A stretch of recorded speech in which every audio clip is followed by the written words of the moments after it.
জি। জানেন তো, আপনাকে একটা বিশেষ কারণে ডেকেছি। জি বলুন। আমি তো জানতাম আপনার মেয়ে খুব ভালো ছাত্রী।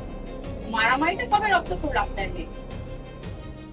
ভালো ছাত্রী হওয়ার সাথে সাথে কি মারামারিটা ভালো করে রপ্ত করেছে তুমি? দেখেন, আপনার মেয়ে কি অবস্থা করেছে এই ছেলেটার।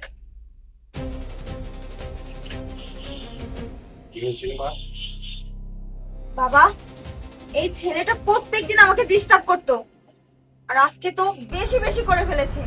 আমার হাত ধরে টান দিয়েছে, আর এই জন্য ওর হাতটা আমি ভেঙে দিয়েছি। মারুকে। জি বাবা। মারুকে বলছি, মারুকে।